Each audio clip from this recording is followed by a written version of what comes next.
Hello guys, welcome to the channel Spider-Man No Spoiler Review.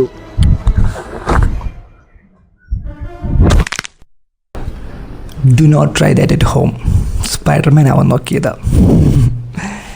Spiderman brand new day അട്ടിപ്പൊളിപ്പടം, awesome movie. ഒറ്റ വാക്കിൽ പറഞ്ഞ ഇത് കുറേ കാര്യത്തിന് ശേഷം മാർവലിൻ്റെ സൈഡിൽ നല്ലൊരു പടം കിട്ടിയാണ്. കാരണം ഇടയ്ക്ക് കുറേ സീരീസൊക്കെ ചവർ പോലെ ഇറക്കി ഒന്നും ഒരു ഇമ്പാക്റ്റ്ഫുള്ളോ രസമില്ലാതെയൊക്കെ പോയി.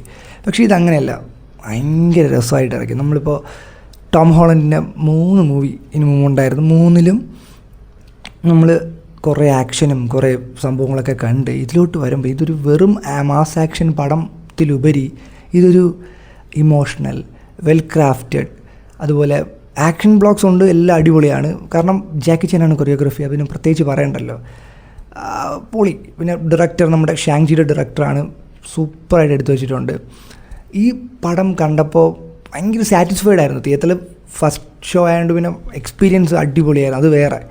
അതിന് പുറമെ നമുക്ക് ബിഗ് സ്ക്രീനിൽ ഈ ഒരു ഏത് പറയാൻ കുറേ കോമിക് റെഫറൻസ് ഒക്കെ ഉണ്ട്. പിന്നെ നമ്മുടെ ഗെയിംസിൻ്റെ റെഫറൻസ് ഉണ്ട് കുറേ. ഞാൻ ഗെയിംസ് കുറച്ചേ കളിച്ചിട്ടുള്ളൂ, പക്ഷേ കോമിക്സ് കുറച്ച് വായിച്ചിട്ടുള്ളതിൽ അടിപൊളി കുറേ സ്ക്രീനിൽ എന്താ പറയുക, ആ ഫ്രണ്ട് കവർ പേജ് ഉണ്ട്, ആ സംഭവങ്ങളൊക്കെ അതുപോലെ എടുത്ത് വെച്ചിട്ടുണ്ട്. കുറേ സീൻസ് അതൊക്കെ ഭയങ്കര രസമായിട്ടുണ്ട്. സ്റ്റോറി പേതെന്ന് വെച്ച് കഴിഞ്ഞാൽ നമ്മുടെ നോവേ ഹോമിൽ 3 സ്പൈഡർമാനും വരുന്നു. അതുപോലെ മൾട്ടിവേഴ്സ് ബ്രേക്ക് ചെയ്യാൻ വേണ്ടി സ്ട്രേഞ്ച് ഒരു സ്പെല്ലിടുന്നു. അത് കാരണം പീറ്റർ പാർക്കിനെ എല്ലാവരും മറക്കുന്നു. അതിനുശേഷം സ്പൈഡർമാൻ എല്ലാവർക്കും അറിയാം, പക്ഷേ പീറ്റർ പാർക്കറാണ് സ്പൈഡർമാൻ എന്ന് ആർക്കും അറിഞ്ഞൂടെ. അതുപോലെ പീറ്റർ പാർക്കറിനെ എല്ലാവരും മറക്കുന്നു. ഈ പടത്തിൽ അതിനുശേഷം പുള്ളിയെ ബിൽഡ് ചെയ്യുന്ന പുള്ളി എങ്ങനെ അഡൽട്ട്ഹുഡിലോട്ട് മാറുന്നു, ഇതൊക്കെയാണ് ഈ പടത്തിൻ്റെ സ്റ്റോറി. ഇതിൽ പിന്നെ നമ്മൾ ഈ ട്രെയിലർ കാണുമ്പോൾ വിചാരിക്കും, അയ്യോ ഇതിൽ കുറേ സാധനങ്ങൾ കാണിച്ചിട്ടുണ്ടല്ലോ. ആകപ്പാടെ എനിക്ക് തോന്നുന്നു ആദ്യത്തെ ഒരു 10 മിനിറ്റോടെ തന്നെ ഓൾമോസ്റ്റ് ഈ ട്രെയിലർ കാണിച്ച സീനൊക്കെ അങ്ങ് തീർക്കും. അതിനുശേഷമാണ് സത്യം പറഞ്ഞാൽ സിനിമയിലോട്ട് തന്നെ ഇറങ്ങുന്നത്. ഒരുപാട് കുട്ടി വില്ലന്മാരുടെ അങ്ങനത്തെ ഫൈറ്റൊക്കെ ജസ്റ്റ് ഒന്ന് കാണിച്ച് ഭയങ്കര ഇൻട്രസ്റ്റിംഗ് ആയിട്ട് അതങ്ങ് ഒതുക്കി അങ്ങ് പോകും. അപ്പം മെയിൻ സ്റ്റോറിയിൽ തന്നെ ഈ ഫുൾ സിനിമ അങ്ങ് പോവുക. അതുകൊണ്ട് ഭയങ്കര ഇൻട്രസ്റ്റിംഗ് ആയിരുന്നു കാണാൻ. ഇതിൽ പിന്നെ ഏറ്റവും അടിപൊളിയായിട്ട് കാണിച്ചൊരു സാധനമുണ്ട്, നമ്മുടെ ഹൾക്ക്. അങ്ങനെ കുറേ കാലമായിട്ട് ഇവന്മാർ ഒതുക്കി വെച്ചിരിക്കുകയായിരുന്നു, ഒരു കാര്യമില്ല. അത് അന്നുകൊണ്ട് ഒരു പെട്ടിക്കകത്ത് ആക്കുമ്പോൾ ആക്കിയതാണ്. അതിനുശേഷം ചെറുക്കൻ ഇന്നാണ് അൺലീഷ് ചെയ്തത്. കുറച്ചേ ഉള്ളൂ, പക്ഷേ കാണിച്ച സീൻ അത്രയ്ക്ക് അടിപൊളി സാധനമായിരുന്നു. നമുക്ക് റിയൽ ഹൾക്ക് എന്താണെന്ന് അറിയാം. ആ ഹൾക്കിനെ ഇപ്പോഴാണെന്ന് തിരിച്ച് കിട്ടിയത്. കുറച്ചേ ഉള്ളൂവെങ്കിലും മതി. പിന്നെ പണിഷറും സ്പൈഡർമാനും തമ്മിലുള്ള ലിങ്ക് അത് അടിപൊളിയായിരുന്നു. ഇതിന് മുമ്പുള്ള പണിഷറിൻ്റെ ലാസ്റ്റ് ഒരു സീരീസ് ഉണ്ട്, അതിനുശേഷം പണിഷർ എങ്ങനെയാണ് ഇതിലോട്ട് വരുന്നതെന്ന് ഒരു സാധനം കാണിക്കുന്നുണ്ട്. പിന്നെ ഇതിൽ ഏറ്റവും ഇഷ്ടപ്പെട്ട കാര്യം എന്ന് വെച്ച് കഴിഞ്ഞാൽ, ഇപ്പം പഴയ മൂവീസോ പഴയ സീരീസോ ഒന്നും വലുതായിട്ട് കണ്ടിട്ടില്ലാത്തവർക്ക് പോലും ഈ പടം കാണാം, ഒരുവിധം മനസ്സിലാവും. മൂവീസ് കാണണം, പക്ഷേ ഈ പണിഷറിൻ്റെ സീരീസോ അല്ലെങ്കിൽ അതുമായിട്ട് ബന്ധപ്പെട്ട ഒരു ഓർഗനൈസേഷനുണ്ട്, ഹാൻഡിനെ പറ്റി പറയുന്നുണ്ട്, ട്രെയിലർ കാണിക്കുന്നുണ്ട്. അപ്പം ഇതൊന്നും വലുതായിട്ട് കണ്ടിട്ടില്ലാത്ത ആൾക്കാർക്ക് ഈ സിനിമ മനസ്സിലാവും, കണക്ട് ചെയ്യാൻ പറ്റും. കാരണം ഇതിനെല്ലാം ചെറുതായിട്ടൊരു റെഫറൻസ് വെച്ച് പോകുന്നുണ്ട് പറഞ്ഞ്. അപ്പം ഭയങ്കര കോംപ്ലിക്കേറ്റഡ് ആക്കിയിട്ടില്ല.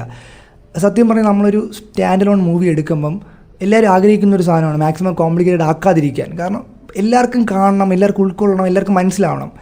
ഇപ്പം സീരിയസ്ലി പറഞ്ഞ അവഞ്ചേഴ്സിൻ്റെ ഒരു ഇൻഫിനിറ്റി വാറോ അല്ലെങ്കിൽ അതുവരെയുള്ള പടമൊക്കെ കാണണമെങ്കിൽ നമ്മൾ ഓൾമോസ്റ്റ് ഒരു 10-23 പടം കണ്ട് അതിലോട്ട് എത്തണം. അതാണ് അതിൻ്റെ ഒരു ത്രില്ലും. പക്ഷേ ഈ പടത്തിലിപ്പോൾ നമ്മൾ എല്ലാം ഒന്നും കണ്ടില്ലെങ്കിലും ഒരു ചെറിയ ഐഡിയ ഒക്കെ ഉണ്ടെങ്കിൽ അത്യാവശ്യം കാര്യങ്ങളെല്ലാം മനസ്സിലാവും. അത് ഈ പടത്തിൻ്റെ ഭയങ്കര ഒരു ബ്യൂട്ടി ആയിട്ട് ഫീൽ ചെയ്ത് എല്ലാവർക്കും ഇഷ്ടപ്പെടും, എല്ലാവർക്കും കാണാം. പിന്നെ ആസ് എ സ്പൈഡർമാൻ ഫാൻ അല്ലെങ്കിൽ ആസ് എ മാർവൽ ഫാൻ ഭയങ്കര സാറ്റിസ്ഫൈഡ് ആയിട്ടുള്ള ഒരു പടമാണിത്. അതിൽ പ്രത്യേകിച്ച് വേറെ ഒന്നും പറയാനില്ല. ഇമോഷൻസ് അതൊക്കെ അടിപൊളിയായിട്ട് വർക്ക് ചെയ്തിട്ടുണ്ട്, അതൊക്കെ വർക്കൗട്ട് ആയിട്ടുമുണ്ട്.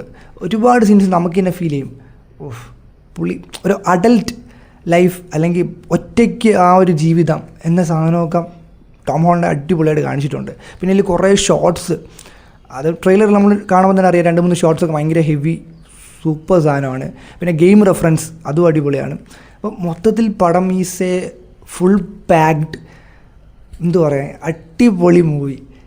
കൂടുതലൊന്നും പറയാൻ പറ്റില്ല, കുറേ പറയണമെന്നുണ്ടെങ്കിലും, കാരണം സ്പോയിലറായി പോകും. അപ്പോൾ എല്ലാവരും പോയി പടം കാണുക. ഇറ്റ്സ് എ വർത്ത് വാച്ച് എന്ന് മാത്രമേ പറയാവുള്ളൂ.